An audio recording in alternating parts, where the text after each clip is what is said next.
ସାଙ୍ଗମାନେ ଆଜି ତ ଦେଖିଥିଲେ ଆମ ବାବୁ କେମିତି ପରିବା ନେଇକି ସବୁ ଆସିଲେ।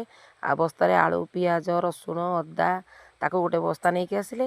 ପୁଣି ଗୋଟେ ବଡ଼ ବ୍ୟାଗ୍ରେ ଝୁଲା ବ୍ୟାଗ୍ ଖଣ୍ଡେ ପରିବା ଖୋଲି ଦେଲା ବେଳକୁ ସବୁ ଦେଖିଲା ବେଳକୁ ଖାଲି ଶାଗ, ଯେ ପୁରା ଶାଗ। ମୋତେ କହିଲେ ମୁଁ ଶାଗର ବିଣ୍ଡ ଉଠେଇ ନେଇ ଆସିଛି। ଆଉ ନେଉଟିଆ ଶାଗ, ଏଗୁଡ଼ା ସବୁ କେତେ ଗୁଡ଼ା ନେଉଟିଆ ଶାଗ ଆଣିଛନ୍ତି। ବଥୁଆ ଶାଗ ତାକୁ ନେଇ ଆଇଲେ। ସେ ତାଙ୍କର ବି ଭଲ ପାଆନ୍ତି, ଦୁଇ ଭାଇ ତ ସବୁବେଳେ ଶାଗ ଖାଇବା ପାଇଁ, ଶାଗର ବେଶୀ ପ୍ରିୟ ତାଙ୍କର। ଆଉ ମୋତେ କହିଲେ ଖଡ଼ା ଶାଗ ମିଳୁଥିଲା। ମୁଁ କହିଲି ଟିକେ ଆଣିଲନି ଖଡ଼ା ଶାଗ ଟିକେ ମୁଁ ଖାଇବା ପାଇଁ ଭଲ ପାଏ। ସଜନା ପତ୍ର ପକାଇ ମୁଁ ଟିକେ ମିଶା ଶାଗ ମୋତେ ଭଲ ଲାଗେ। ଆଉ କୋବି, ବଡ଼ କୋବି, ଫୁଲକୋବି ନେଇ ଆସିଲେ 2ଟା। ମଟର ଛୁଇଁ, ବନ୍ଧାକୋବି ତାକୁ ନେଇ ଯାଇଛନ୍ତି।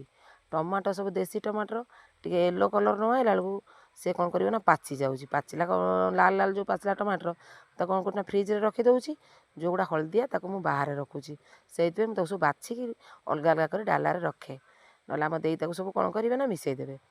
ଆଉ ଆଜି ବି କହୁଥିଲେ ପୁରୁଣା ଆଳୁ ଆଣିବିନି, ନୂଆ ଆଳୁ ଆଣିବି। ଏଇ ନୂଆ ଆଳୁ ଦେଖନ୍ତୁ ବଢ଼ିଆ, ନୂଆ ଆଳୁଟା ବି ଏବେ ବଢ଼ିଆ ଲାଗିବ ଖାଇବା ପାଇଁ। କାରଣ ପୁରୁଣା ଆଳୁଟା କ'ଣ ମିଠା ହେଇଯାଏ, ଗଜାଳିଆ। ନୂଆ ଆଳୁଟା ଟିକେ ବାଲିଆ ବାଲିଆ ଲାଗେ। ଆଉ ପୋଡ଼ିକି ଭର୍ତ୍ତା କଲେ ବେଶୀ ଭଲ ଲାଗେ ଖାଇବା ପାଇଁ। ଧଣିଆ ପତ୍ର ମାତ୍ର ଗୋଟେ ବିଡ଼ା ନେଇ ଆସିଥିଲେ, କାରଣ ପୋଦିନା ପତ୍ର ସେଦିନ ଆଣିଥିଲେ। ଭାବୁଛି କ'ଣ ଆଜି ରୋଷେଇ କରି ବସି ଚିନ୍ତା କରୁଛି। ଆମ ବୋଉଙ୍କୁ ବି ପଚାରୁଥିଲି, ସମସ୍ତଙ୍କର ଗୋଟା ପ୍ରକାର ଆଇଟମ୍। ବିନ୍ସ, ବାଇଗଣ ଆଣିଥିଲେ ମୋ ଦେଢ଼ଶୁର କାଲିର ଥିଲା। ଆଉ ଗୁଳି, ପିଆଜ ନୂଆ ସାଇଁ। ମୋ ପାଗଳି କହିଲା ଦେଖିଲେ ତା ଦେହରେ ସାଇଁ ହେଇଛି। ଦେଖିଲା ବେଳକୁ ମୁଁ କହିଲି ନାଇଁ ଏଗୁଡ଼ା ନଡ଼ା, ସାଇଁ ଯେଉଁଟା ଗୋଟାଏ ହେଇଛି। ଆଉ 2 ବିଡ଼ା ଆଣିଥିଲେ, ଗୋଟେ ମୋ ଶାଶୁ କାଟିଦେଲେ।